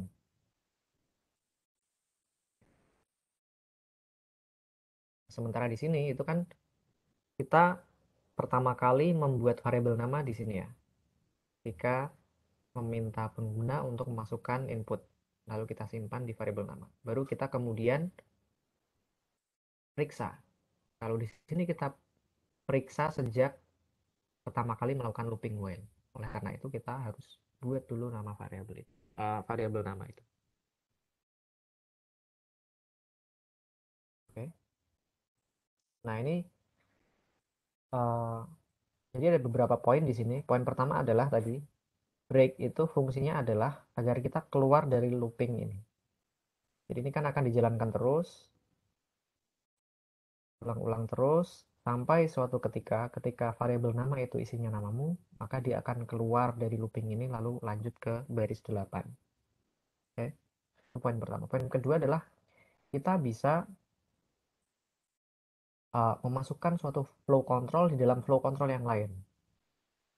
Jadi ini kan flow control while, tetapi kemudian di tengah-tengah saya tambahi flow control if. Jadi ini bisa ditumpuk-tumpuk begitu ya. Seperti pula fungsi. Fungsi itu bisa ditumpuk-tumpuk. Tetapi kemudian juga yang harus diperhatikan adalah kita harus disiplin menggunakan indentasi di sini. Jadi dalam block of code um, looping utama di sini, flow control utama di sini, itu kan indentasinya segini ya.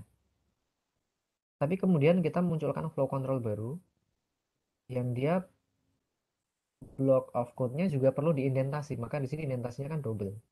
Tidak bisa kemudian kita pasang di sini break. Ini kalau kita jalankan maka nanti tidak akan sesuai dengan yang kita inginkan. Karena ini akan dianggap setara dengan kode yang di atas-atasnya. Padahal yang kita maksudkan adalah statement break ini hanya akan dilakukan kalau statement if di sini terpenuhi kan. Maka dia haruslah berupa block of code tersendiri yang diindentasi atau dijorokkan. Paling enak menggunakan tab. Ini errornya adalah indentation error. Persis seperti kesalahan kita. Mereka tidak melakukan indentasi. Itu um, contoh bahwa indentasi itu krusial di dalam Python.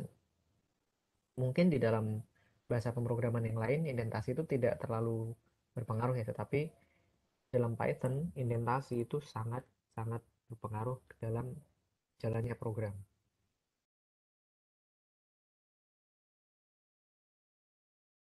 Oke.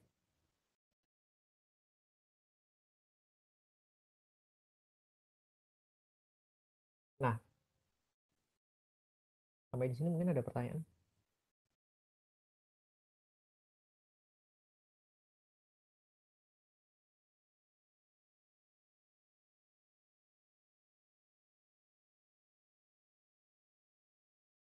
Kalau tidak ada, saya lanjutkan. Masih uh, uh, membahas flow control atau looping while ya. Tapi di sini saya berikan contoh di dalam praktik 6 itu penerapan flow control while yang lebih advance, yang lebih kompleks. Nah, di sini saya menggunakan while bersamaan dengan continue dan break. Biar para peserta sekalian bisa memahami apa fungsinya. Oke, pertama coba kita jalankan dulu seperti biasa. Kode ini kita jalankan. Apa yang terjadi? Yang terjadi adalah dia meminta kita untuk memasukkan username. Nah, kode ini didesain agar username yang diterima itu adalah Cecep, C kapital di awalan, ya. Kemudian password yang diterima adalah 123456. Selain itu tidak bisa. Oke. Coba kita masukkan username yang lain misalnya. Nah, maka dia akan terus meminta kita memasukkan username karena username-nya belum tepat. Kalau kita memasukkan username yang tepat, yaitu Cecep, maka akan masuk ke step selanjutnya, yaitu meminta kita untuk memasukkan passwordnya. Seperti yang kita setting tadi adalah 123456. Kalau kita masukkan yang lain, 134, maka dia akan balik lagi ke proses meminta username. Oke, lagi Cecep, lalu diminta lagi memasukkan password. Coba kita masukkan password yang sesuai. 345. Kalau sudah benar, maka akan tertampil tulisan silakan masuk chat. Lalu program ini akan selesai, loopingnya akan selesai. Oke, jadi ini ketika sudah dijalankan, agar kita tahu uh, berjalannya seperti apa sih ketika sudah di run. Oke. Sekarang kita coba cermati kodenya. Di sini saya menggunakan looping while, dan sama seperti strategi di praktik 5, ini saya sengaja masukkan expression yaitu nilai true. Agar apa? Agar di sini akan selalu berulang selamanya sampai nanti ada suatu kondisi yang menyebabkan perulangan atau loopingnya itu terputus. Jadi ya, karena ingat tadi looping while itu akan menyebabkan clause yang ada di sini berulang selamanya selama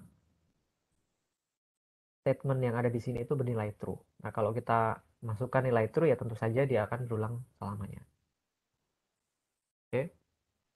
Nah, sekarang kita masuk ke clause-nya. Apa saja yang diulang? Pertama, dia akan menampilkan teks ini, username titik dua. Selanjutnya, dia akan meminta pengguna untuk menginput karakter tertentu dan menyimpan karakter tersebut ke dalam variabel bernama user. Oke. Jadi ketika kita mengetik cecep atau esa tadi, teks itu akan disimpan ke dalam variabel user. Nah, lalu kita periksa variabel user itu benar isinya cecep atau tidak, atau mungkin teks yang lain. Kalau misalnya isinya itu bukan cecep, di if kita menggunakan statement if di sini, kalau isinya variabel user itu bukan cecep, maka continue. Continue dalam looping while itu tadi fungsinya adalah apa? Membawa kita ke block of code yang paling atas lagi. Jadi kalau syarat ini terpenuhi, jadi kita ngetiknya itu bukan cecep, maka ini kan bernilai benar. Ketika bernilai benar akan masuk ke sini continue, berarti kita mengulang ke baris kedua, block of code yang paling atas dari looping while itu. Maka akan meminta username lagi.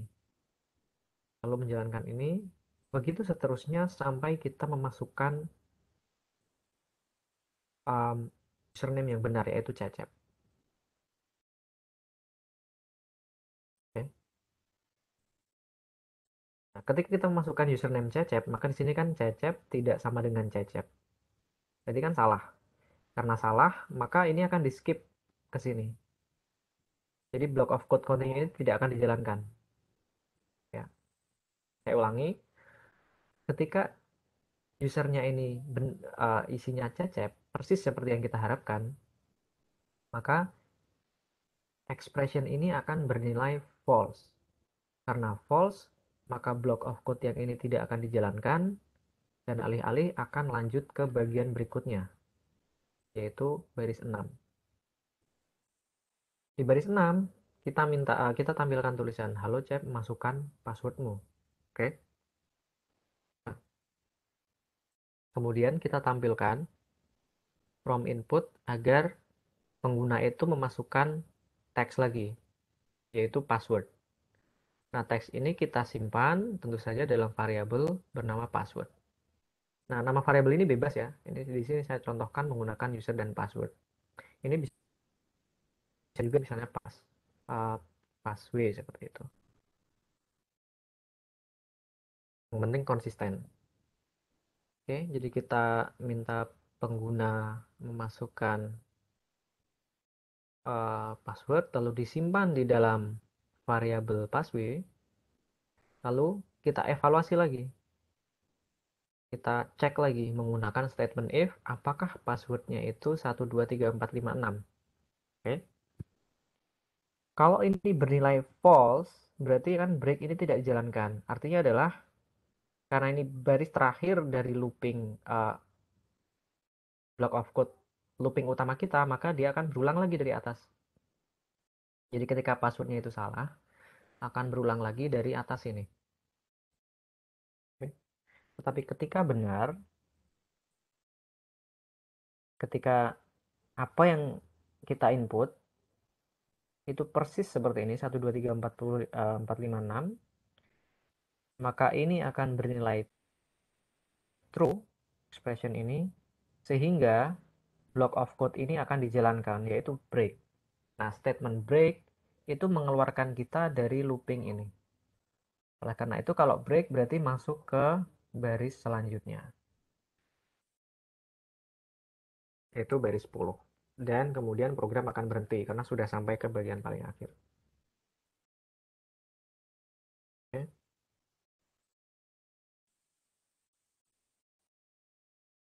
Oke, saya ulangi sekali lagi ya. Jadi saya tekankan bahwa indentasi itu sangat penting. Perhatikan bahwa ini adalah looping utama while kita dan block of code-nya itu semua diindentasi ke kanan, menjorok semua. Dan ketika kita menggunakan um, flow control lainnya lagi dan dia membutuhkan block of code-nya sendiri, maka harus diindentasi lagi relatif terhadap indentasi yang sudah ada.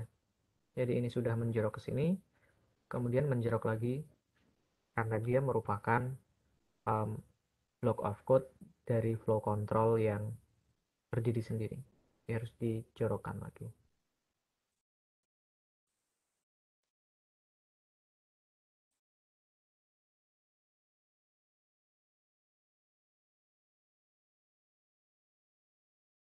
Oke, sampai di sini apakah ada pertanyaan?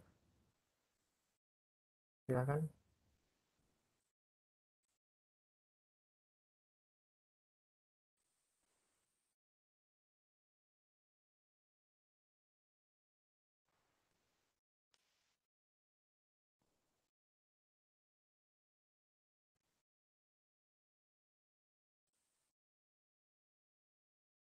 Jika tidak ada, saya lanjutkan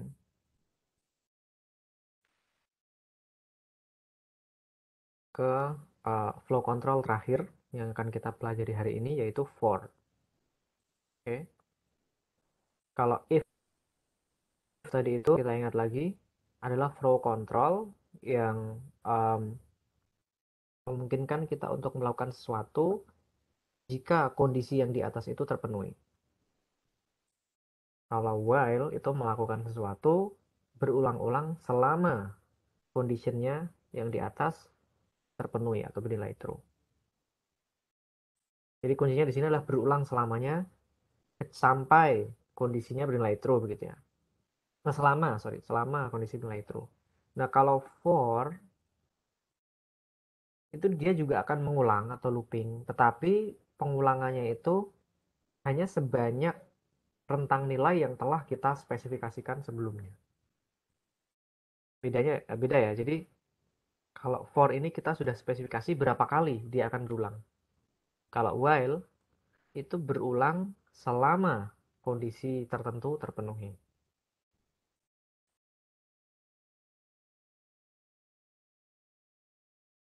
Oke. Nah, rentang nilai yang kita spesifikasikan itu umumnya jadi rentang nilainya ini adalah sebuah data type yang berupa list begitu ya. Nanti baru kan kita bahas di pertemuan selanjutnya. Jadi ada sebuah daftar gitu, di mana kita akan mengulang suatu tugas tertentu sebanyak yang ada di dalam list itu. Tetapi kemudian yang paling simpel adalah um, rentang nilai ini kita ganti dengan sebuah fungsi yaitu range. Jadi secara umum kalau menggunakan range itu struktur loopingnya seperti ini, sintaksnya. For, kemudian ini nama variabelnya bebas, in, range, kemudian ada inputnya di dalamnya, lalu kemudian baru close atau block of code-nya yang merujuk kepada variabel yang telah kita spesifikasikan di atas ini. Sebelum kita coba, uh, saya jelaskan lebih lanjut tentang fungsi range. Jadi fungsi range itu adalah fungsi di mana kita bisa memasukkan input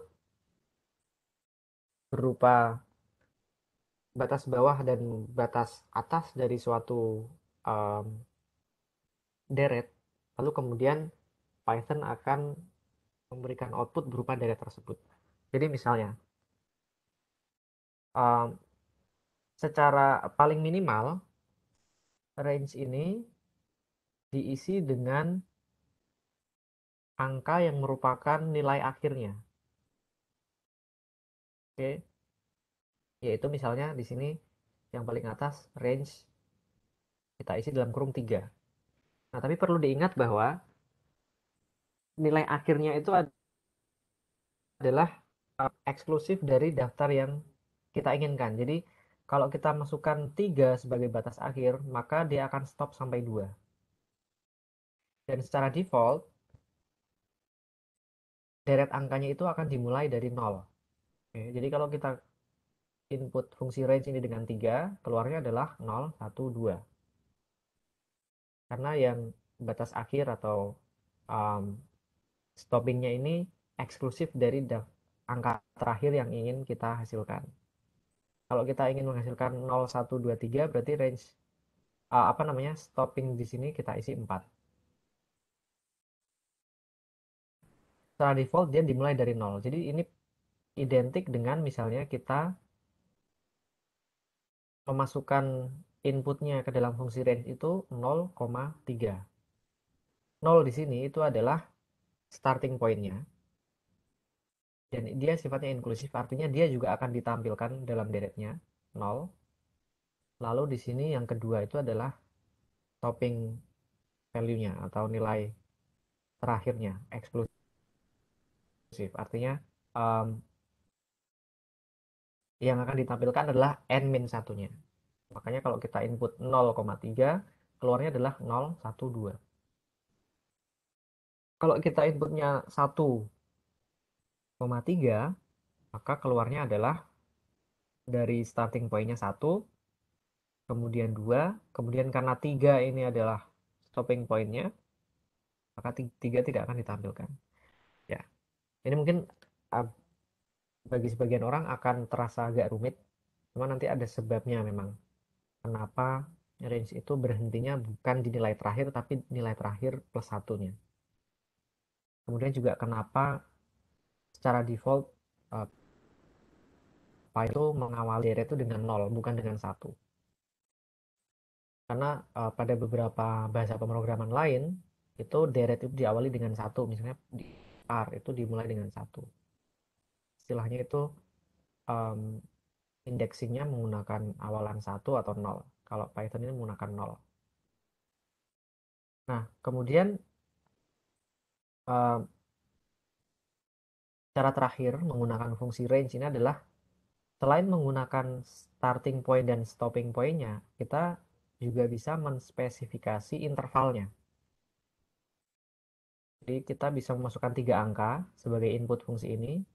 Pertama adalah starting point-nya, kedua adalah stopping point-nya n+1, dan ketiga adalah intervalnya, jarak lompatannya. Misalnya di sini starting point 1, stopping point 6, um, intervalnya 2. Maka keluarnya adalah starting point 1, maka keluarnya 1.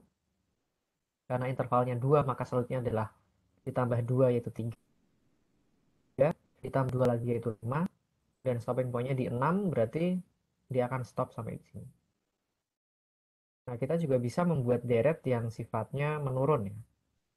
Dengan cara membuat stopping point-nya itu lebih kecil dari starting point. Misalnya di sini, starting point 5, stopping point-nya min 1. Maka dia akan bergerak turun dari 5 ke min 1. Dan juga intervalnya kita buat negatif agar dia turun ke bawah. Jadi 5, 4, 3, 2, 1, 0. Min 1 tidak ada karena sekali lagi tadi topping point-nya itu adalah n plus 1-nya. Atau yang eksklusif terhadap list yang kita buat. Oke, kita coba terapkan for ini dalam kode kita.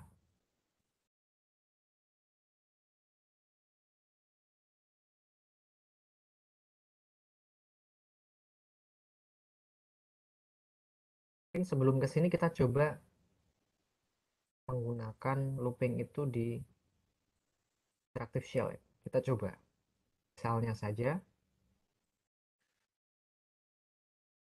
kita ingin menampilkan angka dari 1 sampai 5 berurutan. Maka kita bisa menggunakan looping for. Ini adalah tadi sintaksnya for, kemudian nama variabelnya. Misalnya ini bebas ya, kita misalnya buat x atau y, x misalnya, atau angka. Kemudian operator in, kemudian deretnya yang kita spesifikasi dengan range. Tadi karena 1 sampai 5 berarti startingnya 1. Karena sampai 5 berarti kita tambah 1. Karena n plus 1 yaitu 6. Kemudian titik 2. Ini kalau di interactive shell kalau kita enter, nanti dia otomatis mengindentasi kalau kita menggunakan looping. Entah itu if, while, atau for. Kalau kita masuk ke close-nya, misalnya adalah kita ingin print variabel angka, lalu kita jalankan. Nah, maka outputnya adalah 1, 2, 3, 4, 5. Jadi, apa yang kita lakukan adalah di sini fungsi range ini mengubah input, yaitu starting point sampai stopping point ini menjadi sebuah daftar ya, sebuah list, yaitu 1, 2, 3, 4, 5. Jadi bayangkan ini menjadi sebuah list begitu ya, 1, 2, 3, 4, 5. Nah, untuk setiap elemen di dalam daftar ini, yang kemudian kita simpan dalam variabel angka, itu kita eksekusi di dalam clause di sini. Dan eksekusinya adalah kita simply menampilkan atau memprint nilai itu. Berarti kan tinggal kita panggil variabel angka itu, kita panggil lalu kita sajikan dengan fungsi print. Jadi dalam looping pertama ini kan karena isinya daftar itu 1, 2, 3, 4, 5, berarti angka pada looping pertama variabel angka itu isinya adalah 1, maka print 1, hasilnya 1. Pada looping kedua, listnya yang kedua adalah 2. 2 ini masuk ke variabel angka, lalu variabel angka itu di print, maka hasilnya 2, dan seterusnya dan seterusnya.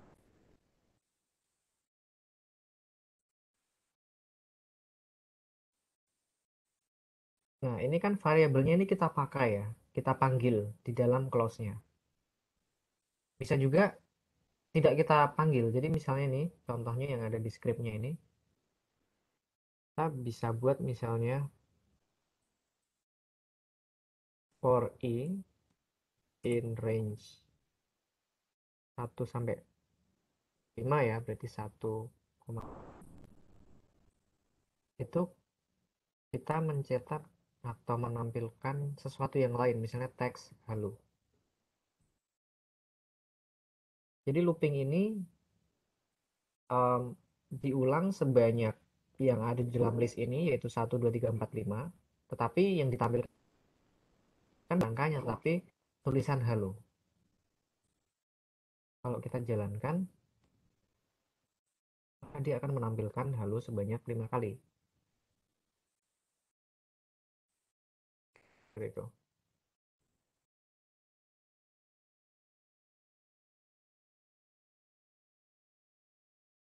Oke. Nah, coba kita lanjutkan ke yang ini ya.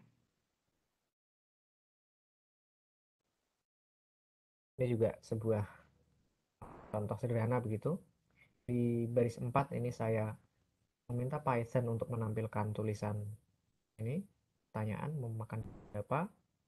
Kemudian saya minta pengguna untuk menginput teks tertentu yang saya simpan dalam variabel donut. Kemudian saya membuat sebuah looping for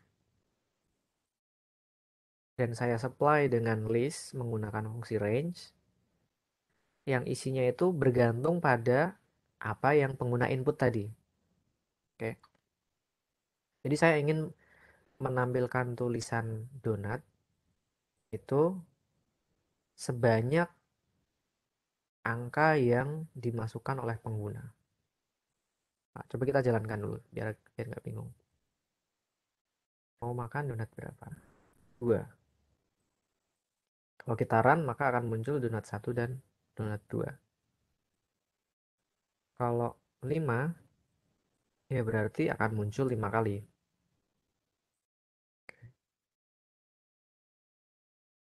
Nah, caranya adalah tadi kita balik lagi ke kodenya.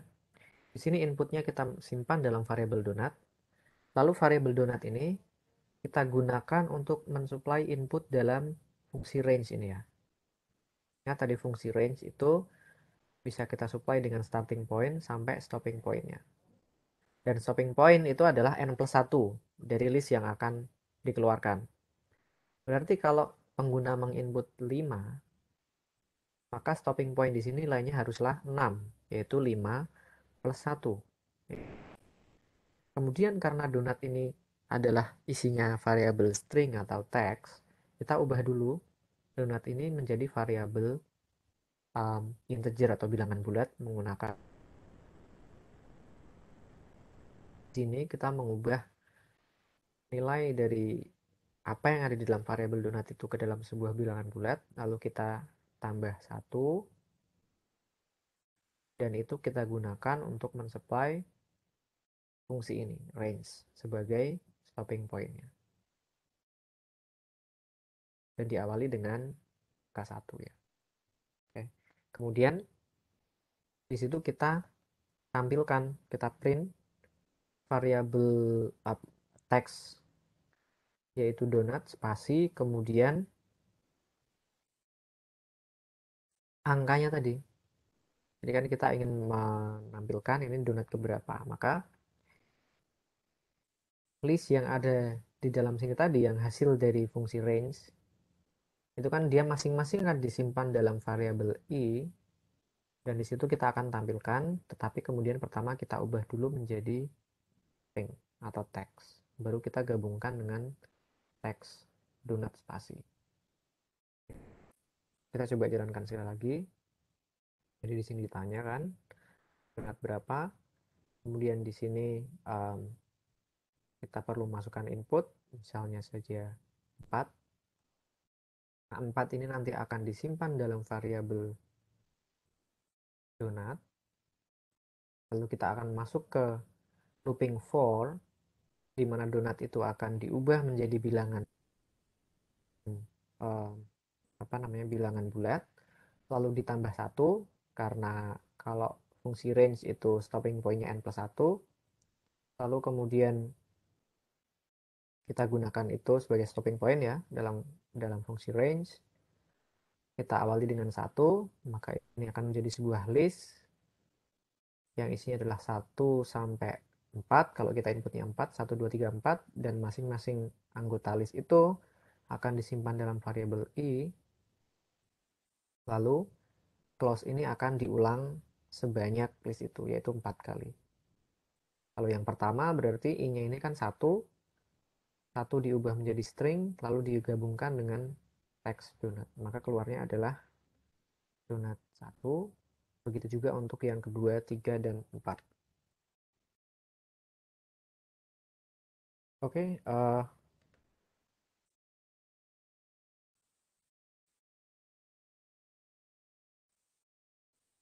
ya, mohon izin meninggalkan kelas karena mau sholat Jumat. Absensi bisa langsung untuk teman-teman panitia, silahkan bisa ditampilkan linknya.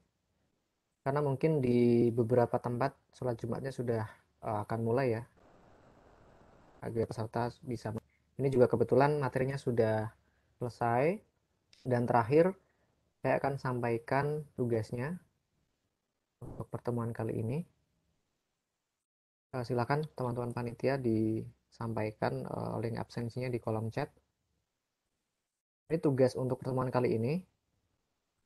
Ya, baik, terima kasih Pak. Um, Silahkan membuat sebuah program. Program di sini maksudnya script Python ya, yang nanti disimpan dengan nama tugas1.py, di mana dalam program itu silahkan membuat suatu algoritma yang melakukan hal-hal berikut ini. Pertama, minta pengguna memasukkan angka. Jadi mengeluarkan teks, silahkan masukkan angka begitu. Dimana jika kemudian angka itu silahkan dievaluasi. Jika angkanya kurang dari 5, tampilkan tulisan ini.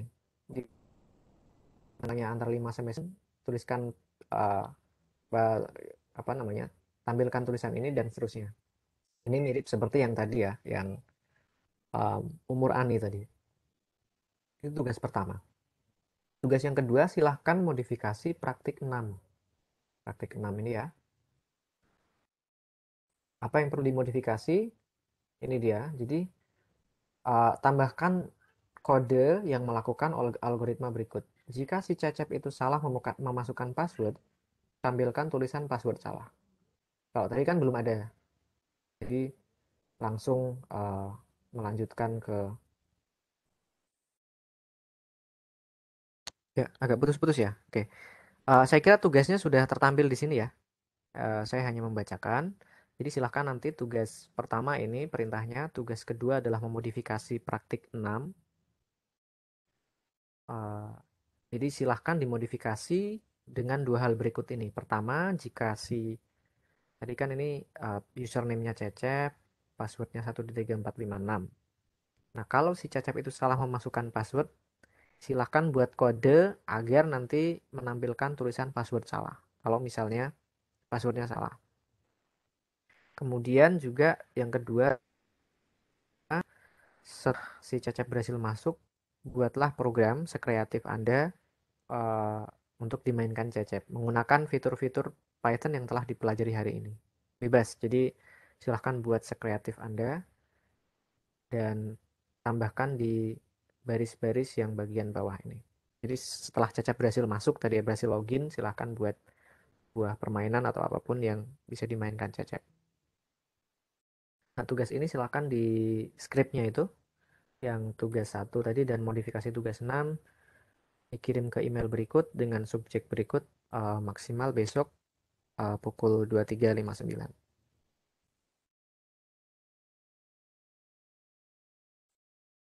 Baik, terima kasih. Saya kira untuk sesi training pada pagi hari ini bisa saya cukupkan. Dan mungkin terakhir dari Bapak Ibu dan teman-teman peserta ada pertanyaan, silakan bisa disampaikan lewat chat atau disampaikan langsung. Tidak ada, bisa saya akhiri. Silakan jangan lupa untuk mengisi presensi kehadiran hari ini di link yang telah disediakan di kolom chat. Saya ucapkan terima kasih kepada Bapak Ibu dan teman-teman sekalian yang telah antusias mengikuti training pada pagi hingga siang hari ini. Dari saya mohon maaf jika banyak kesalahan. Sampai jumpa di training berikutnya di minggu depan. Semoga sehat selalu. Selamat siang.